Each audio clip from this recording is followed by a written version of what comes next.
Hey guys, how's it going? We're gonna do a deck tech for these the mid-range Deathspeaker spirits. I just played the Game Grove Courtesan Cup in West Virginia. I ended up winning the whole thing. I got first place. My brother here behind the camera got second. So I figured I would go over a deck tech. Nobody seemed to know really what I was playing, and everyone was impressed and like complimenting me on it, saying they were trying to run similar things but couldn't figure it out. So I figured, since I won the whole thing, it's clearly successful, I should explain what's going on with it. So I'm gonna go over the minions first, followed by the spells, and then the artifacts. So let's get into it. So for here we got for our 2 costs we got a Grim Reaper here. This is pretty clear, with spirits, it's a unique spirit. You're gonna want this. It banishes whatever they have that it kills, so it's just such a strong card that there's no point in not running it. Doesn't really do damage, but just getting rid of whatever is very good. And then we have the 3 Land Surveyors here.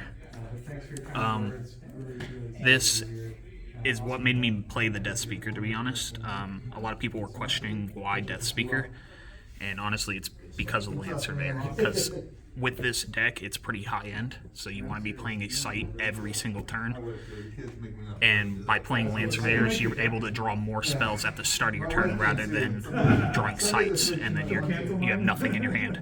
So the Land Surveyors combined with Deathspeaker lets you draw so many sites and makes it flow really well. And then we have a Highland Princess. So this is pretty self-explanatory. It's just a crazy strong card. You get a 1 cost, probably a core or a Philosopher's Stone. These are my artifacts I'm running with it. So we got Mixed Air, which is supposed to be a Philosopher's Stone. I didn't have it for this event, so I wasn't running it.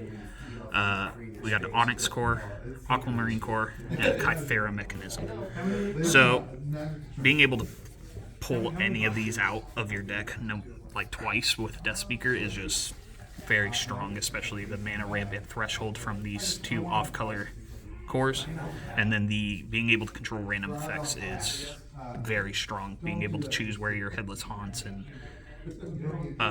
what lightning bolt hits, all that kind of stuff. It's very strong. So that's the princess, all the artifacts there. And then moving on to 3 drops, we have, like I said before, Headless Haunt. We got 3 of those. This is an extremely powerful card. When I first started, I was kind of unimpressed, but after playing with it a lot, one of my favorite cards in the whole game. A 3-drop 4 power is very strong. One of the reasons people are running Autumn Unicorn so much. And then it has Void Walk, so you can summon it in safe places. It can move into the void without being, without anything wrong happening. And with the Kythera Mechanism, instead of rolling a d20 to determine where it lands, you get to choose where it goes, which is insanely strong. So you can have an answer to whatever your opponent's board is. You can put it wherever. Even without the mechanism, you usually have about a 60 to 75% chance to land on a site where you can attack your opponent's face or their sites to do damage. So even still, it's strong, and because it's so random, your opponent has a hard time planning for it on where it will be. So very strong card. I like it a lot. We have then 3 Apprentice Wizards. Self-explanatory. They are a Genesis draw spell, which with Deathspeaker you can double play them. Just card draw, fill up your hand, make it more consistent. Very good. And the 1 power can sometimes do something for you, and the Spellcaster hasn't come in handy for me, but it obviously can. And then we have 3 Phantasmal Shade. So this is one card that I was kind of iffy about at first. I wasn't sure if I wanted to play it. It does have the same 3 cost 4 power as the Headless Haunt, which is very nice. However, when it is struck, you destroy it. So a 1 power wizard could kill it. And a lot of the times people will have that, but when they don't, you get this out early and it is just putting pressure on their face. 4 damage a turn. They have to either spend a creature or a spell to get rid of it, so it's doing its job of getting rid of something as well as potentially doing damage. So, and then, well, I'll explain later, but so that's very good. So moving on, we don't have any 4-drop minions. We got some 5s though. 2 Hounds of Andaros. These cards are absolutely insane. It's a 5-drop 4 power, which 5 is a little expensive, but 4 power is very good because a lot of things deal 3 damage. It has Airborne, Burrowing, Submerge, Voidwalk, and nearby enemies permanently lose stealth. So it is insanely sticky. Your opponent can't attack into it with anything not airborne. Bury doesn't do anything. Well, it does, but it doesn't kill it. Drown doesn't kill it. It can go in the void. It's insanely sticky, hard to get rid of. Hits hard. And usually it'll take your 2 or 3 of your opponent's cards to get rid of it. It is extremely strong. Next we have Grandmaster Wizard. Same as the Apprentice Wizard, and crazy draw cards, re-trigger it with Deathspeaker. It's just so good at keeping your hand filled. Then we have Nimbusgen. Nimbusgen is not only a spirit, so it benefits from the spirit archetype. Airborne, so it's a little sticky, and it has this specific ability here. Discard a spell, deal 3 damage to another random unit here. So with Kythera Mechanism, you get to choose where that 3 damage goes. And it allows you to fuel your main engine for this. It allows you to fuel your main engine for this deck, which is coming up right here. So this is the main thing. Ghost Ship. It is a 6-drop, 5 power, 1 water threshold card. It is a spirit with Voidwalk, so it can be summoned into the void. Whenever Ghost Ship enters a site from the void, you may summon a spirit from any cemetery to its location. So that means Phantasmal Shade, Nimbusgen, Headless Haunt, Grim Reaper. From what I've shown so far, there's 2 more that I've yet to show, but it can summon any of those cards from your cemetery to a site. If your opponent is playing any spirits, it can summon those as well, and it is under your control. This card is insane. This is the reason I built this deck. It is the cornerstone of the deck. It is amazing. Sadly, these hounds are not a spirit, so I can't summon those, but they're sticky enough to where you don't really need to. So what you typically do is you summon this on a site next to on a void next to one of their sites. The next turn you move in, attack with it, summon a Shade or a Haunt or Nimbusgen, and then that's there untapped. It has Summoning Sickness, but next turn it'll be able to attack, and it just puts so much pressure on your opponent. It makes things hard to deal with for them. So next we have Ultimate Horror. So 8-drop, 6 power, also a spirit. Airborne Voidwalk, Genesis, summon each other dead Voidwalk minion to a nearby site or void. This card is also insanely strong. This can be summoned by Ghost Ship. It summons with its Genesis ability from your discard, or anyone's discard, Ghost Ship, Hounds of Andaros, and Headless Haunt. Even if it only hits one of these, sometimes if it doesn't hit any, but if it only hits one of these cards, it is worth way more than its cost. It puts on so much pressure, and it's a big minion with Airborne, which makes it stickier that they have to deal with. So it's just very strong. And then, last but not least, Lord of the Void. So this is a 9-drop 0 power, which may seem a little ridiculous, but it has Voidwalk, so it's summoned by Ultimate Horror. It is a spirit, can be summoned by Ghost Ship. At the end of your turn, Lord of the Void may banish an adjacent site unless there is an avatar there.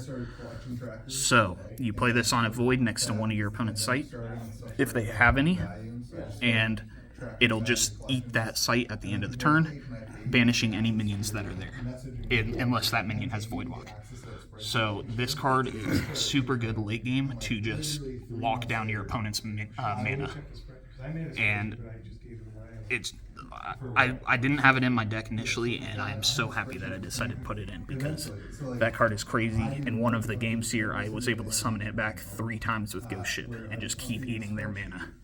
So, a very good card. I love it a lot. So yeah, that's the list here for minions and then the artifacts here via Highland Princess.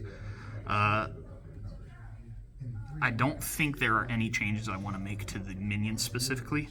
There may be some changes, like obviously Mixair, I'm going to put in Philosopher's Stone, and then there might be a few changes to the spells, but I think this is what I want to run with all the minions, and I'm very happy with how it performed today. So let's get into the spells, or the magic. So, to start out, we have a Browse. Very good. Sorry, switch that around. So first up, we have a Browse. It is a very good deck. Just search card, fish out whatever you need for the turn or to plan for the future turns. It is something I've briefly considered dropping, but I don't think I will. The 3 threshold can sometimes be messy, but my deck is mostly air, so it's usually not a problem. But it's very good for finding what you need at the moment. Sadly, it puts 6 cards that you might also need at the bottom of your deck. But with Highland Princess, you can shuffle your deck, but that is our only shuffle in this deck, so sometimes it can be rough. Next up, we have 2 Lightning Bolts.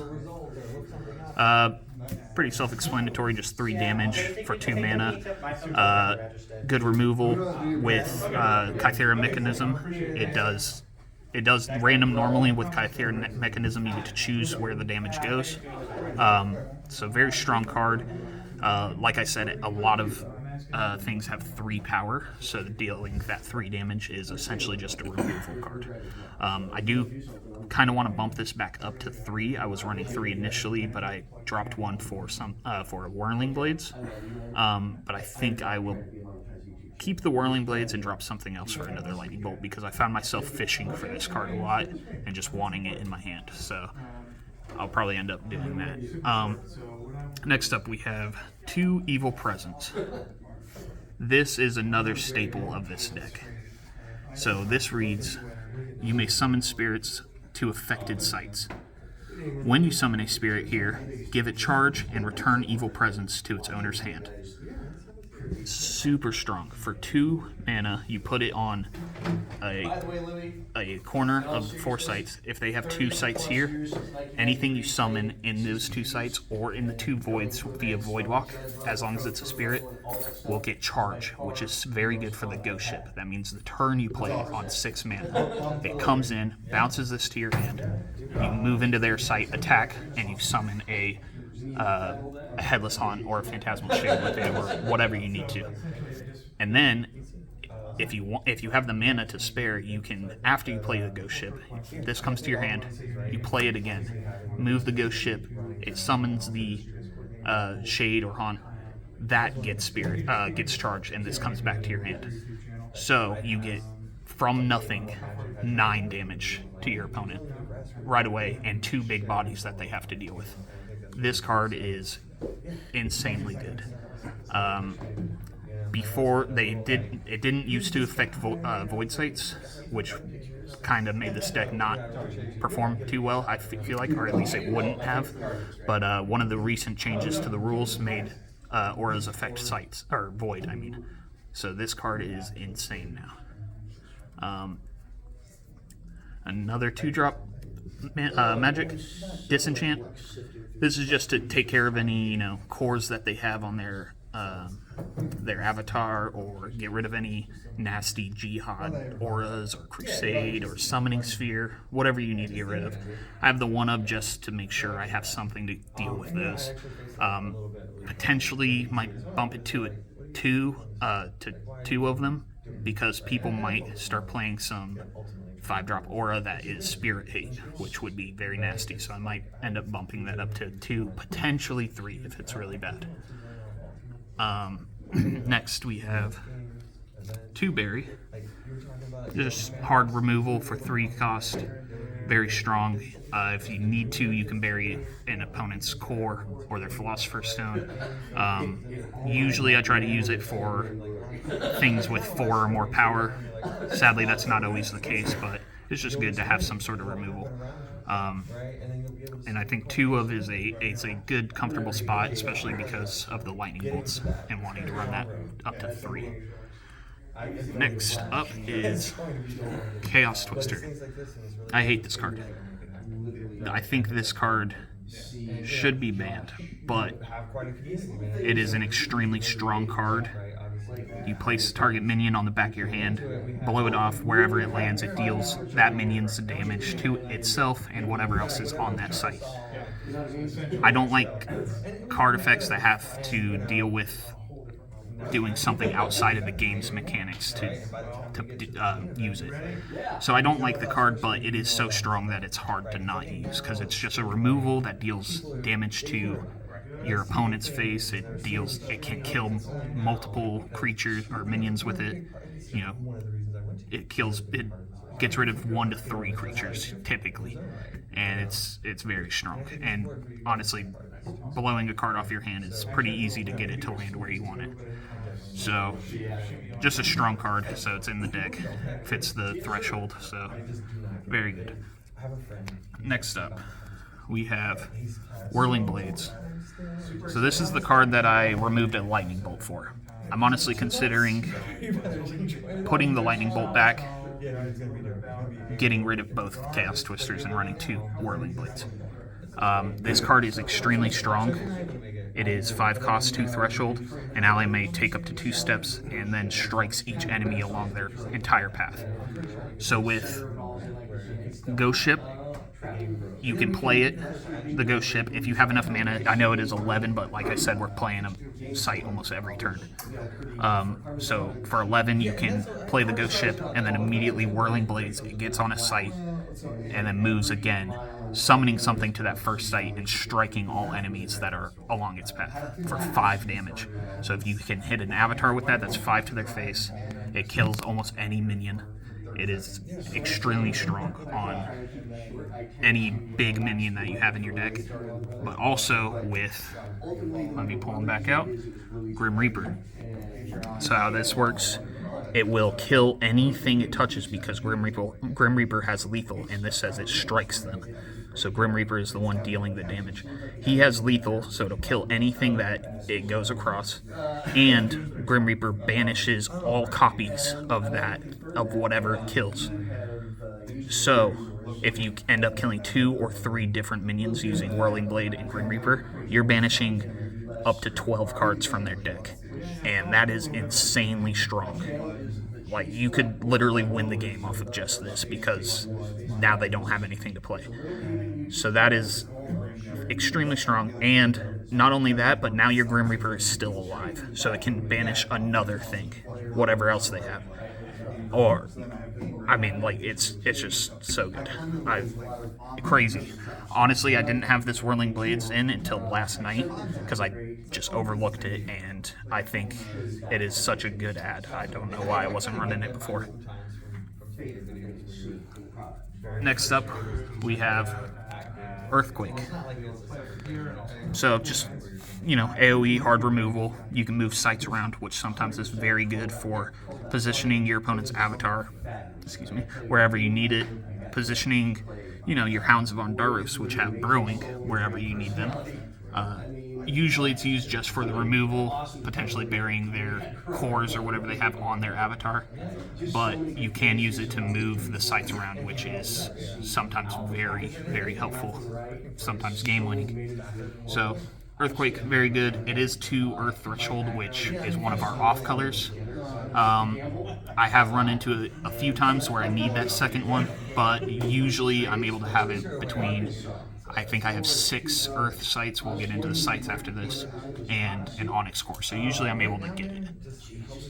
And then lastly, for the magic, we have Atlantean Fate. So this is very similar to Earthquake, but honestly, so good. Amazing card. So affected non-ordinary sites are flooded. They are water sites, only provide water threshold, and lose all other abilities. So, and then Genesis submerge all minions and artifacts atop adjacent sites. So it works similar to the Earthquake where it submerges everything and it kills it all. But it also turns off all non-ordinary sites. So if they have, a fire and earth threshold, fire earth threshold, and a fire wind threshold or whatever, and you play this in between all of them, now they don't have any of that. They just have 3 water threshold. That can be insane because now they're fishing for sites. They're looking for whatever threshold they need so they can actually play their hand. Meantime, you're blocking them off with your sights, you're potentially Lord of the Voiding them, and you're hitting them for 4 to 8 damage a turn with your minions. It is a game-winning card. This is an amazing card. And it also kills all their minions, which is very good. Sometimes your opponent does have like 2 or 3 ordinaries near them, near each other. In that case, it sometimes is bad, but the positives are so much better, and it's really worth running. And it is 2 water threshold, which is another one of our off colors. However, with floodplains, which I'll show you in a minute, you just need 1 floodplain. You can get both water threshold. And I have an aquamarine core for that other one. Makes it very easy to get, honestly. It is such a strong card. Has won me multiple games. So that's it for the magic. Like I said, probably switch out the Chaos Twisters for Whirling Blades, add another Lightning Bolt. That's what I'm thinking. Maybe add Disenchant. I'm not sure where I'll get the room for that. But yeah, I think this is a pretty set. Everything else I think I'm very happy with, and I think it's strong. Alright, so first up with our sites, these aren't in any particular order, I'm kind of just grabbing them, but we have 2 Quagmire. This card is very strong, especially because of how late game our deck is. This can shut off 2 or 3 minions from attacking your sites, and could potentially save you 10 health or however much. And against the Enchantress matchup, this turns off auras very easily, or not turns them off, but it prevents them from animating and attacking with them because of the immobile. And auras usually take up 4 spots, so it's very easy to hit their auras with it. So yeah, 2 of that I think is very nice. I could potentially bump it up to 3. I am running a Holy Ground, which I considered bumping for another Quagmire. Not sure yet, because since we are a pretty minion-heavy deck, you don't want to turn off your own minions with Quagmire. I haven't run into that too much, so I might change it, but very good card. Next up, we have 2 Lighthouse. This is just for the water, earth, or water, air threshold. Like I said, with floodplains, you don't really need any other water threshold, but if you don't hit the floodplains, you're screwed, so we got this double in there. And then 2 Ruins. So you may have noticed that there was no fire in my deck for minions or magic, and I have a dual land here for fire. The reason for this is playing against people with fire. As Deathspeaker, I can play their Violence, I can cast things from their discard, Clamor of Harpies potentially. So having that little bit of fire threshold in my deck is very nice. I was going to initially run a Ruby core over an Onyx core. I don't think that's the call necessarily, just because most fire cards that you're going to be playing via Deathspeaker are only 1 threshold, sometimes 2. So I think having just a few fire in there is very nice. It helps out. Next up, Color Out of Space. This is a very nice card. Gives you all 4 threshold. If you get this out on, turns 1 to 4, it is so nice not having to worry about what threshold you need. Since most of our cards are most of our off-color cards are 1 threshold, so our air usually taken care of. So that is very nice. You're usually able to keep it near the void if you play it under your avatar. You just keep one of the 2 sites clear. If you play it over on the far right, far left, you just keep the one back behind it clear. It's usually pretty easy to keep active. Sometimes it'll get turned off, but that's just how the game works. It's all right. And because of our deck being very void walk as well, you usually want to keep a void open anyway, so it complements the deck pretty nicely. Next we have 2 Windmill. It's pretty self-explanatory. Two air, an air and a water threshold, or air and earth threshold. Yeah, just for that earthquake, the berry, the land surveyors. Getting one of these early on is very nice, so you don't have to worry about if you'll have your land surveyor threshold, and for the air, you'll have your apprentice wizard threshold, your headless haunt threshold, whatever you need to play on turn 2 or 3. So very nice. And then next, Cloud City. This is an MVP, honestly. The 3 threshold, once you have 3 threshold, you can move it to an adjacent, or not adjacent, nearby void. So you can even move diagonal. Very, very strong on moving it, playing a site next to it to block off your opponent's mana. Controlling your opponent's mana is extremely strong. If they can't play cards, they can't win. So it's very, very good, and you can also place it first turn under your avatar, and then you can move your avatar to safety whenever you need to keep it safe from firebolts or any minions, whatever direct damage. And there is a potential to put it in a corner with 3 void spots next to it. So the only way they can get to it is Flame Wave or Craterize, anything that does like AoE. But sometimes it's very hard to get that. Most people only run 1 of those at most. So this is a very strong card, and it can trigger your ghost ship. So if you place a ghost ship next to it, or diagonal from it, wherever, and then you move this onto it, the ghost ship then summons something, because that's it entering the site. Same with having the ghost ship and then playing a site under it. So having this Cloud City is very nice for that. Helps triggering your ghost ship a lot and keeping your avatar safe. Oh, I actually have another windmill in here. Whoops. So next up we have Floodplains. It's a 1 water threshold. However, once on your turn, you may flood an adjacent site this turn, and when something's flooded, it gives you another water threshold.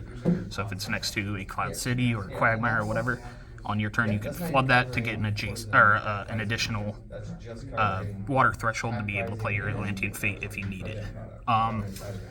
It's very good. I'm probably going to bump this up to 3.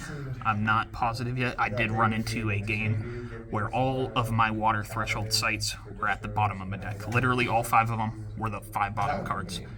That screwed me because Ghost Ship and Atlantean Fate, I can't play either of them if I don't have water. So I might bump it up to another one. I think having 6 water threshold sites are good, and probably necessary since Ghost Ship is so prevalent in this deck. So next up we have the 3 towers. We have Lone Tower, Dark Tower, Gothic Tower. Genesis, if this is the only lone tower or respective tower you control, gain 1 mana this turn. Very, very strong card to get that extra bump to be able to play something a turn early, or be able to play 2 cards that turn instead of playing 1. Like if you're at 4 mana, you drop this, you go up to 6, you can play 2 3-drops instead of only playing that 1 3-drop and then doing nothing with that other 2 mana. These are very, very good cards. I like them a lot. They give you the air threshold. Super strong. So Next we have Holy Ground. So this is the card I was talking about potentially replacing for Quagmire. The Genesis, each nearby avatar heals 3 life, and it gives an Earth Threshold. It's mainly in the deck for the Earth Threshold. The healing is pretty nice sometimes, but like I said, sometimes Quagmire can prevent, 8 damage, 10 damage, 6 damage. If it prevents 3 damage or more, it's doing the same thing as Holy Ground. And Holy Ground can't heal you when you're on Death's Door. Quagmire will protect you while you're on Death's Door. So I might end up changing that. I do like the heal, and like I said, Quagmire can potentially ruin your own dudes. But I like it. It's mainly there for the threshold. So next up, we have Observatory. It's just Genesis. Look at the next 3 spells, put them back in any order. It's just to see what you're drawing next, so you can plan ahead. Put whichever of those 3 at the top, so you'll have that for the next turn. Or if you have an Apprentice Wizard, you can draw it that turn. Very strong, just knowing what you're going to draw and knowing how to plan around it, and potentially fishing out a card, similar to how Browse fishes something. It is very nice. Potentially droppable for something, but I think it's worth keeping. I know this tournament, I played this. Saw a Browse in there that wasn't on the top, put it at the top, played an Apprentice Wizard from my graveyard with Deathspeaker, drew the berry, and buried a 5-power minion that would have probably killed me. So it's a very nice card to just have. It doesn't cost any mana, actually gives you mana, so very nice. Alright, next up we have Watchtower. This is a very good card. I initially ran 2 of, but I dropped it down to 1 just because it affects such a large site. So it's or a large area. So it's 1 air threshold, and enemy units atop nearby sites permanently lose stealth. That might not sound that great, but it gets rid of Infiltrate. Infiltrate can be really strong, takes control of one of your minions, gives it stealth, or your opponent takes control of one of your minions, gives it stealth, and keeps it until it loses stealth. So this prevents Infiltrate from going off. Same with the Hounds of Honduras, they take away stealth from nearby minions. So with this and those, you're usually good against Infiltrate. That's really the only reason it's in here. But it's an air threshold, so it's a nice card. And last but certainly not least, Mirror Realm. That just gives you an extra of whatever site you want. Extremely strong. Get 2 color out of space. You're good for all of your threshold for the rest of the game. Get to any of your dual lands. Very good. You can copy a Quagmire to delay them more. Copy Observatory to look through your deck again. And very good, which won me one of the games, copy a Cloud City. Being able to move 2 sites wherever you want, and then playing sites next to them, you can cut off your opponent so easily doing that. And that's exactly what I did. That was the game where my 5 water sites were at the bottom of my deck, but I had 2 Cloud Cities with a Mirror Realm copying the Cloud City. So I was able to move around, cut off my opponent, and just keep drawing sites until I eventually hit that water threshold. He had me at Death's Door for probably about 5 or 6 turns before I got him to Death's Door. Because not only was I able to cut him off early, with the Cloud City, I was able to move into a corner surrounded by Void, so he wasn't able to attack me at all. He was searching for his Flame Wave, couldn't get it, while I was just punching him in the face. So, very, very good combo here. But copying anything is very strong, so that is the deck. Like I said, maybe a few changes to some of the magic. Might drop something for Quagmire, maybe something for another Floodplain. I'm not sure yet, but yeah, that's the deck. I won the qualifier for it, so I think it did really well. Came in not knowing how it would go. Was a little nervous, but it seemed to do really well, and people really liked it. So I'm happy. So hope you guys enjoyed. Hope you guys learned some stuff and are interested in the deck. It's a really fun deck to play. So thank you. You guys have a good one.